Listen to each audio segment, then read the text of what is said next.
has just been so incredible how much fun we're having.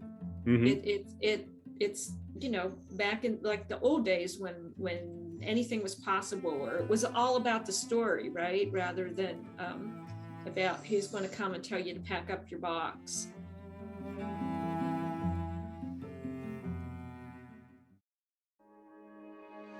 She is a digital marketing specialist who can spin the meanest website around. And he's host of the TV show Buzz, which features nonprofit organizations receiving marketing makeovers. Here on Buzz for Good, we talk all things nonprofit, the people they serve and the good they do. And we talk to creative professionals and provide marketing tips and tools to help your nonprofit achieve more. That's right. Buzz! Well, greetings everybody, and welcome to Buzz for Good, where we share the great work that nonprofit organizations do in Virginia. And on today's show, we are featuring a nonprofit organization that takes me back to my very first job in Virginia when I was a cub reporter at the Roanoke Times. Those few years I spent as a journalist remain probably the most defining of my working life. And so today I get to go full circle back to those days and chat and swap some war stories with my former editor, Dwayne Yancey. Dwayne is among the most enthusiastic and curious journalists I have ever known, and he is now the executive editor of Cardinal News, the nonprofit news source for Southwest and Southside Virginia. On Tuesday, September the 27th, Cardinal News will celebrate its first birthday.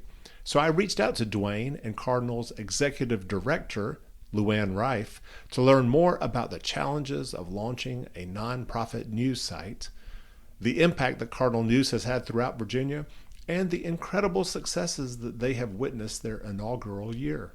Now, before I share my conversation with Dwayne and Luanne, I invite everyone to stay connected to us via our website, buzzforgood.com. That's buzz, B-U-Z-Z, 4good.com. where you can watch previous episodes of our TV show Buzz that airs every Wednesday night, 7 p.m. on Blue Ridge PBS. Episodes like our most recent show starring St. Francis Service Dogs. On our website, you can also listen to previous episodes of this radio show podcast, Buzz for Good, which coincidentally is also celebrating its first birthday this week. You can also find us on Facebook, Instagram, LinkedIn, Twitter, and that's right, TikTok at Buzz for Good. I want to thank our sponsors, Freedom First Credit Union, where people bank for good. More at freedomfirst.com. Also, the Roanoke Cultural Endowment, which is providing a long-term funding source for arts and cultural organizations throughout Roanoke, Virginia. RoanokeCulturalEndowment.org. And Partners in Financial Planning, a Southwest Virginia-based financial management firm, partnersinfinancialplanning.com. And now, happy birthday, Cardinal News.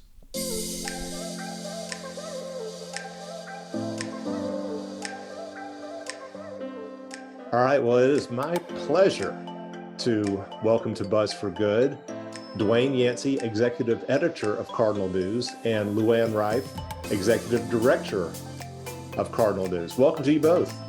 Thank you. Thank you. Good to be here. Yeah. So Dwayne, I'm obviously going to have to share some stories about working for you many years ago. We'll do that later on in the show. But I want to start off just by hopefully hooking listeners from the very outset here. Cardinal News focuses on Southwest and Southside Virginia. Why should people inside or outside of Southwest or Southside Virginia care about Cardinal News? Well, if you live in Southwest or Southside, ideally you care about the place you live, right? Right. Yeah. But yeah, right. But what does Cardinal News do especially well? Sure. Well, we are here to cover the big picture stories in the region that the legacy media once upon a time did, but now no longer can, as they have shrunk. So our focus is on big picture journalism, trying to connect the dots to things. We say we're here to cover the politics, economy, and culture of the region.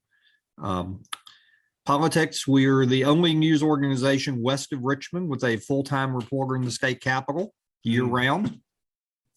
So we have someone in Richmond, reporting what our legislators are doing, Right. and what the state is doing that affects this side of the state.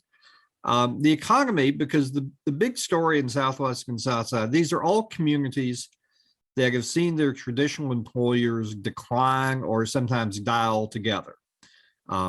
Those industries, differ from place to place. Coal one place, textiles and tobacco another. You can go on and on. But they've all, changed.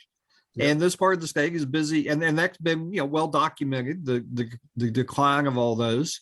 What hasn't really been well documented, and what we're trying to do, is connect the dots and how this part of the state is busy reinventing itself. No one was really tying those pieces together to tell that story. So if you're in the region, ideally you want to know those things. If you're outside the region, you may be interested in what's happening out here. To our amazement, we have accidentally built a statewide audience. That was, I tell people that was not our intent, but the internet knows no bounds. Yeah, it has happened.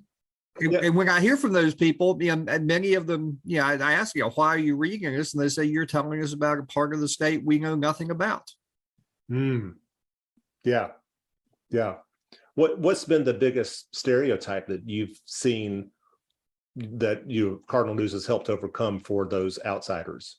Well, when I was at the Roanoke Times, which is where I was for 39 years, we kept a list of all the times some out of town, often out of state media would come through Roanoke, and all of the ways that Roanoke would get described in, usually not so flattering ways. My favorite was the time that Roanoke was described as a, quote, former mining town. Well, wow. Roanoke was never a mining town. It's 4 hours from Roanoke to any coal mine. Yeah. But those are the kind of stereotypes that get painted. And some stereotypes are rooted in truth, but they're not the whole truth. So we have nice things, and we are not a Chamber of Commerce site. We tell the good with the bad, but we hope we were telling a more detailed and nuanced picture of what's happening in this part of the state. That there are technology companies, there are we have a life sciences cluster growing in the Roanoke Valley, so forth and so on. Yeah. Luanne, anything you want to add? Yeah, I wanted to add that all of what Dwayne said is true, and we've all heard those stereotypes about Roanoke, or especially parts west of us. But one thing that specifically struck me is, and Dwayne, help me out here because I'm having a little mental blank on what story it was. But we wrote a story about Danville. And what was the headline, Dwayne? We got the future of ag is in Danville. It was about indoor farming in Danville. Right. And that was a couple months ago. And we got pushback from people who didn't live in Danville, a particular person in Richmond. And this is to me, just illustrated the thinking that's outside our region. It was like sort of, ha, ha, ha, why would you write such a headline or a story, or, what's Danville?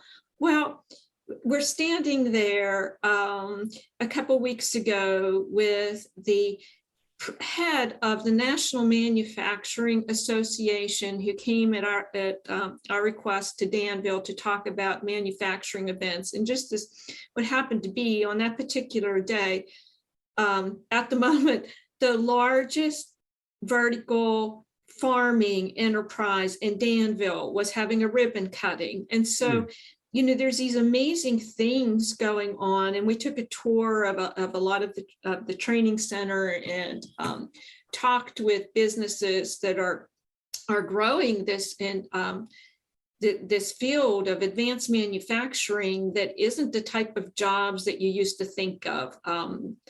That manufacturing, was sort of really blue collar and uneducated and so on. I mean, these are people with great skill sets that are in demand, and they're training these people and building this economy out of it. And I think that outside of Danville, it's not getting much notice, but it is on the national stage. But here in Virginia, in other parts of Virginia, they're just still thinking it's, old textile mills. Right, So, right. Luanne, I'm having been a reporter under Dwayne's tutelage many, many years ago. I'm familiar with his bona fides in journalism, and I'm going to share some stories later, but I'm not that familiar with, your background. And so I'm hopeful that you wouldn't mind sharing a little bit about kind of what prepared you to be the executive director of the founding executive director of a nonprofit journalism site. Wow, that's a great question. So I'm learning so much this year about outside. I have been writing stories since, early 80s. I've been a reporter. I've been an editorial writer, an editorial page editor, a commentary editor. And most recently, I think people would recognize me as having been the health reporter for the Roanoke Times. Right. When we founded this, and Dwayne and I, we knew an awful lot about that side of the business. Learning the other part of the business, the business end of it has been, and the development end and the fundraising end are all new skills. I think we bring, management skills that we've learned over the years through editing and managing staffs.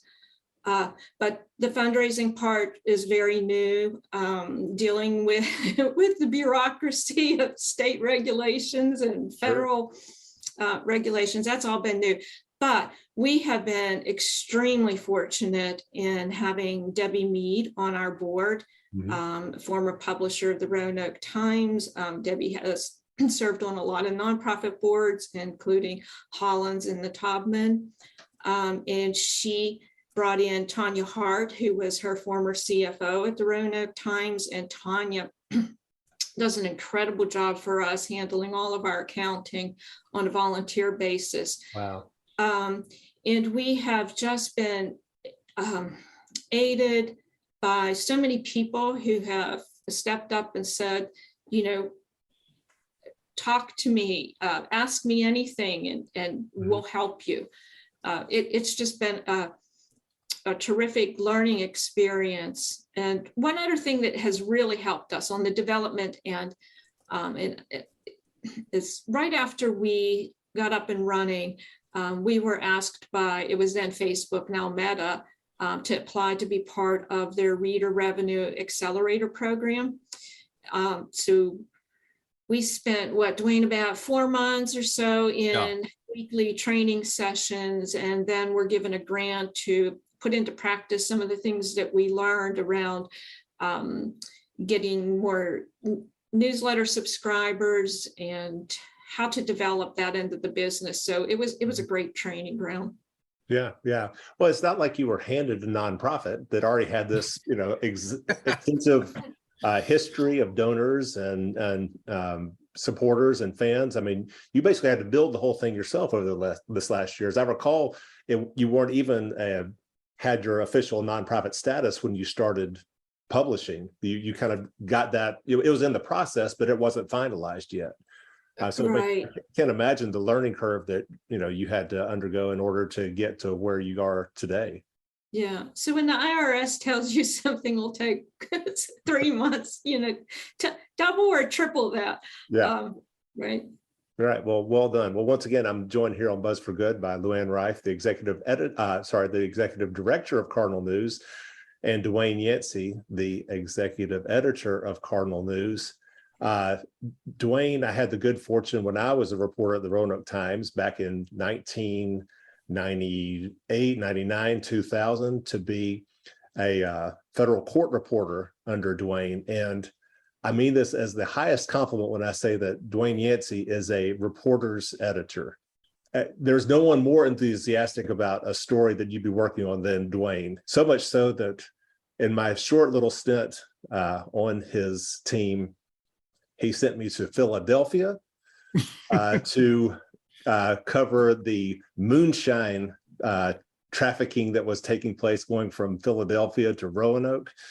He sent me to Minnesota, where I got to cover the reenactors that were trying to get the 28th Virginia battle flag that was captured at the Battle of Gettysburg by the 1st Minnesota Regiment, trying to get it returned from Minnesota back to Roanoke. And I got to do a great story on that. That was all Dwayne sending me up there and providing the resources. And then there was the harebrained time where one afternoon he catches wind that there's this group of inmates from a New Jersey prison that were being transferred to a supermax in far southwest Virginia. And so he charters a plane out at the Roanoke airport for me and a photographer to hop into to fly down there on some Friday afternoon. It was crazy stuff. But there was no resource that he was not willing to provide to in furtherance of a story. Well, a clarification, those weren't my resources. The company had travel budgets then, so it's not like I was dipping into my own pocket. No, of course not. But I mean, that kind of shows you, I think, what the state of journalism was at the time. Yeah, Luanne will tell you that nowadays I am very cheap when it comes to spending money. So. We'll say frugal, not cheap. Frugal. We don't have that kind of expenses, but it is quite expensive, even just to send someone in a car down, to Red Onion territory. Yeah. But Michael, and listening to that is just so interesting, because I think we all have those stories where there's the story and here are the resources to go chase it. Yeah. And that had dried up. Yep. We saw it just during the past decade at legacy newspapers, that those resources just aren't there. The last few years that I was at the Roanoke Times, I would apply for grants and fellowships in order to support the reporting work that I was doing. Mm-hmm. But when it came time, when they had cut staff so much that I was told that I would no longer be able to do any in-depth reporting, that's when I volunteered to be laid off, and so that a younger reporter could keep his job. Well, speaking of that, I mean, obviously, the legacy newspapers were going downhill, and I imagine that was a very discouraging time for both of you when you're still at the Roanoke Times after so many years, decades even, working there.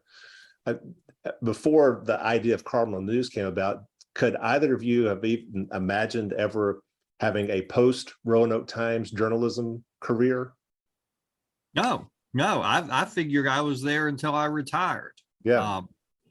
And I was there until I retired,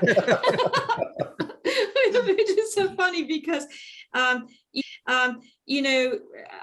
like to think of myself as being, probably more optimistic than I'm a realist, but I'm pretty optimistic or resilient is probably a better word, that you say, okay, this is how it is. How can we make it better? How can we do more? How can we figure this out? And probably most reporters are. Yeah. And I kept trying to do that for year after years. And it had finally gotten to the point that it was just weighing on me, that I just didn't see a way to continue to do the types of stories that I felt that needed to be done. Mm-hmm. And luckily I was at an age and in a position that I was able to say, well, if this is it for my career and this is it, that's fine. But I'm just, I cannot tell you how happy and excited we've been this past year with what we've been able to accomplish and what we have planned to do. It has just been so incredible how much fun we're having. Mm-hmm. It's back in like the old days when anything was possible, or it was all about the story, right? Rather than about who's going to come and tell you to pack up your box. Well, obviously excited right now, but how scary was it a year ago as you're just getting ready to launch? It wasn't. It wasn't Really? scary at all. No, no. What was giving you the confidence then? Obviously, you had some institutional backing at the time, but what else? Well, so as I mentioned, we brought Debbie and Tanya. We're on board right away. And Chris Turnbull, he's also on our board, and some of the connections that he has in the business community. And we found, when we started looking at this and decided on we wanted to do a nonprofit, and there's a lot of good reasons, and we can talk about that if you wish. We were also advised that it would take us 2 to 3 years to raise the money and get up off of the ground. And Dwayne says, well, we don't have that time. We have an election in a couple of months. And so we were extremely, extremely fortunate that we had some major funders. When we asked them, they stepped up with the seed money to get us up and going, and they had great faith in our ability to continue to raise money and to do this right. So we would not have started had we not been able to secure that funding right off. We know, obviously, a nonprofit model is completely different from the for-profit journalism model. I mean, there are no paid subscribers, there's no advertising dollars. It's all done through sponsorships and charitable contributions. But it's free to access. Did y'all ever consider a paywall of any kind? No. No. Well, and that obviously helped lead to your success. So you say it's new, it's newish for print products, but it's the same model that public radio and public TV have used. It's hard to get people to pay for something they haven't seen. And the reality is, a certain percentage of people, if we operate the way we are now, a certain percentage of people, are going to donate, and we were convinced of that if the content is good, a certain percentage of people are going to support that, and they have. Yeah. Well, once again, I'm joined here on Buzz for Good by Dwayne Yancey, executive editor of Cardinal News, and Luanne Rife, executive director of Cardinal News, which is celebrating its first anniversary on September the 27th. So we're excited about that. Luanne, talk about just the growth that Cardinal News has experienced since it was founded a year ago. Yeah. So when we announced that we were creating Cardinal News at the beginning of September of last year, we had 0 subscribers and about a dozen donors. And by the time that we launched on September 27th, we had a few people start to donate, and we had about 300 people who had signed up for that first edition of our newsletter. Today we have more than 1,600 donors. Wow. And our newsletter went out this morning to about 8,500 people, and that number grows every day. Fantastic. Wow. Congratulations. Thank you. That is spectacular. What about on the staff side? Because I know it started out basically with Dwayne and Marcus in Richmond covering politics. How many more people have been added to the staff since then? Sure. Well, we started with we started with 0, and then there was me as one. Then we had 2 reporters, Marcus Schmidt, Richmond, Megan Schnabel in Roanoke. We currently have 3 reporters on staff. On Monday, we have a 4th reporter who starts. The 3rd was Grace Mammon in Danville. On Monday, Susan Cameron starts for us in Bristol. She will be 4. And we have more on the way. And I'll let Luanne talk about those. Yeah, we have a new audience development content manager who started on Monday. Yeah. And we have an announcement that will be coming next week about another staffer. In the spring, we identified, I think, 7 positions that we were needing to fill. And so Susan's position, and so we had $0 for those. We budget $100,000 per position to cover compensation, expenses, and reporting, and what you need to support an employee. So that was a pretty big campaign that we launched in the spring. We thought that it was really critical to have someone in Bristol. And so thanks to Gene and Foundation, we now have someone in Bristol. Right. We also felt it was important to have someone in Martinsville and someone in Lynchburg.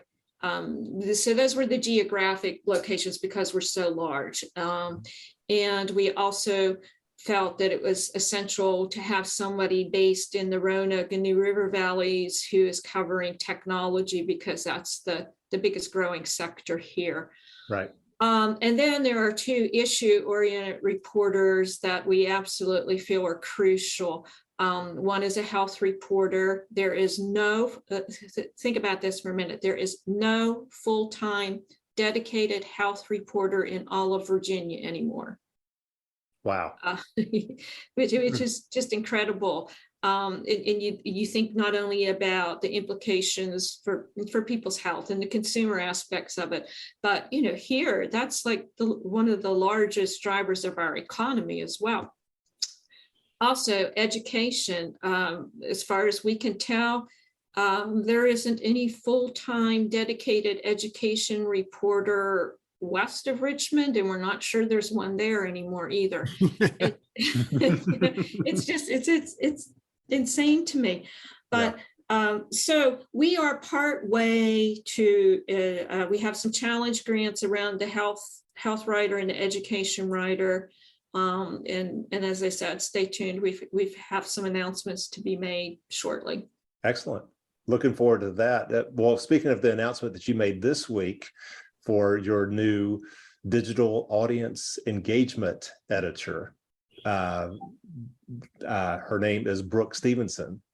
And so for me, I was shared with Dwayne earlier, that kind of comes full circle for me with my time at the Roanoke Times, because my wife and I moved to Roanoke in 1997, and I was unemployed at the time trying to get on with the Roanoke Times.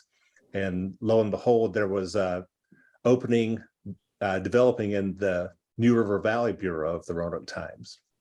At the time, that was by Lisa Garcia, who was the Cops and Courts reporter for the New River Valley Bureau, who was about to go on maternity leave because she was getting ready to give birth to one Brooke Stevenson.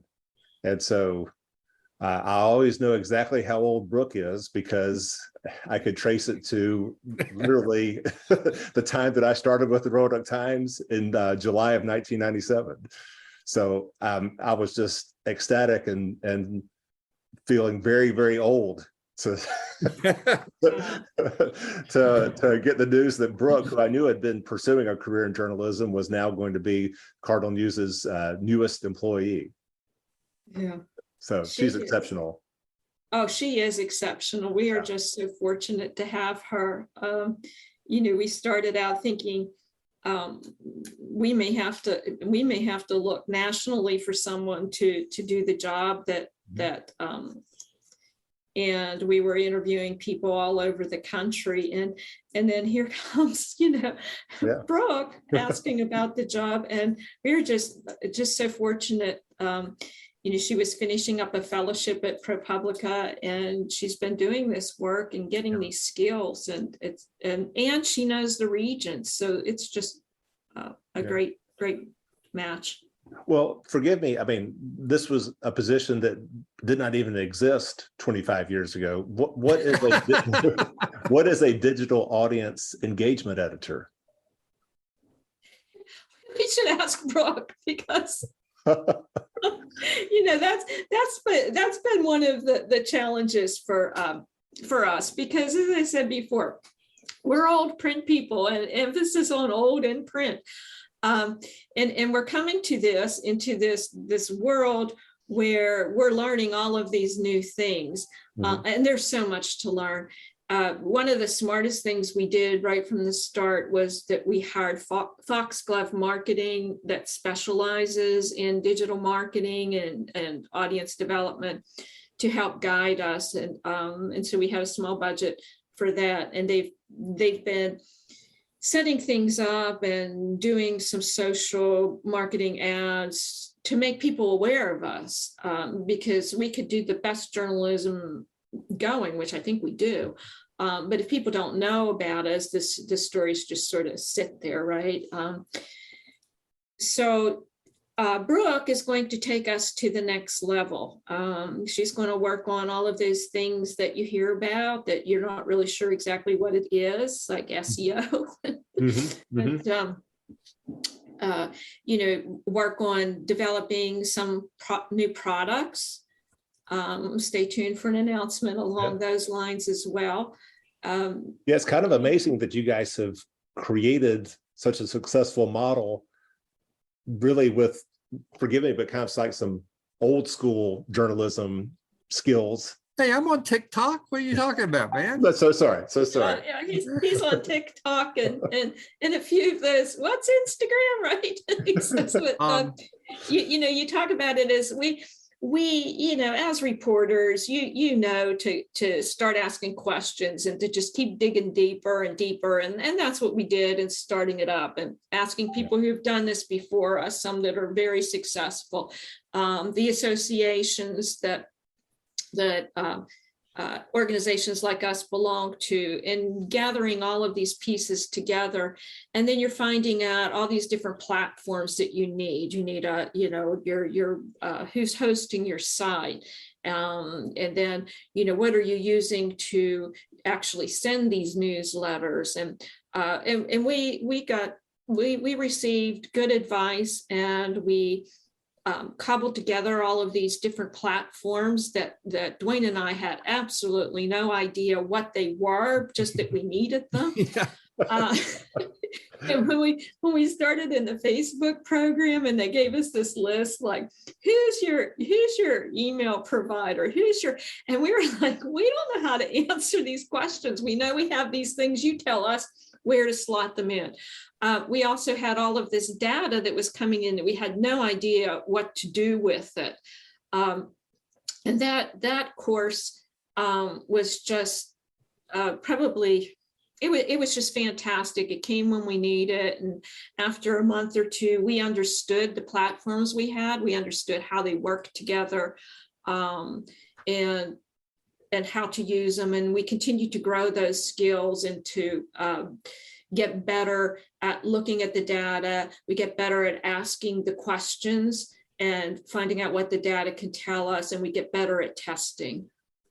Yeah, we were asked early on in that process, what our tech stack is. Like, man, I don't know what a tech stack is. I thought it was, defensive scheme they were running down Blacksburg. But it's how your various pieces of technology interact and talk to one another. It's all black magic, and someone's got to pay attention to that. Right. So that's where Brooke will come in. Yeah. Wonderful. She's going to be very helpful in taking us to the next level. Yes. Awesome. Well, one more time, joined here on Buzz for Good by Luanne Rife, the executive director of Cardinal News, the nonprofit news site that you can find at cardinalnews.org. And then Dwayne Yancey, the executive editor of Cardinal News, which is celebrating its first anniversary on September the 27th. Dwayne, is there a particular story that you guys have produced over your first year that kind of best illustrates or defines why Cardinal News exists? Sure. I would point to our coverage of the flood in Hurley, small community down in Buchanan County in the coal fields. The flood occurred there before we started, happening at the end of August 2021, and got very little attention because there's really nobody covering, that part of the state. The local media there, they covered it obviously, but that word wasn't getting out.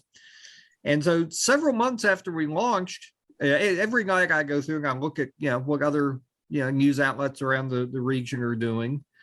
And, eventually started picking up that something had happened, in Hurley. And as we, looked into it, months after the fact, there were still, people, living outdoors basically, because, their houses have been destroyed. And then FEMA had turned them down for aid, not once, but twice. So, wait a minute, I thought FEMA was supposed to, to help, communities that got, flooded out. Well, here's this whole place that, got flooded out, and it seemed that nobody really cared.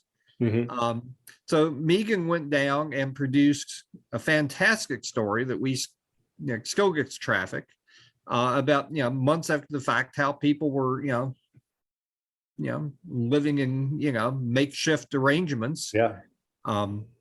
The short version of that is a state legislator down that way, Delegate Will Moorfield, credited us with helping him get $11.4 million in state aid for flood relief for Hurley. Wow. Because we called attention to it, and to mention earlier, we built a statewide audience. So suddenly, the story about Hurley is getting attention all around the state. And, wait a minute, these are fellow Virginians here. What has happened? Seems like kind of like a case of, does a tree make a sound if it falls in the forest and no one's there to hear it? I mean, exactly. Yeah, it had fallen, but there was no one there to advertise it, to broadcast. That part of the state is really sort of your classic news desert. Yeah. To the extent that there are weekly papers there, but they're not online. So yeah. It really is a case of the tree falling in the forest, and no one outside there hears it. Follow up with that to say that this past summer, when Buchanan County encountered had similar flooding occur, news media from all over descended on Buchanan County to cover that. Now, would that have happened had we not written about Hurley? Well, kudos to y'all, and kudos to you, Dwayne. You are probably among the most curious people I know. Well, I have the misfortune of being old. So I remember the days when a newspaper, multiple newspapers would have gone down to Hurley. Yeah. That would have just been routine. I mean, you talked about, us, chartering a flight to send you down to, try to track down a busload of prisoners. That was just how we did things back in the day. And, back in the day, Hurley would have been well covered. Well, it's not back in the day anymore. It's a different day. And, here's a story that, wasn't getting covered. Yeah. It's a different day, but the need still exists. I mean, there's still floods. There's still the interest in news has not gone away.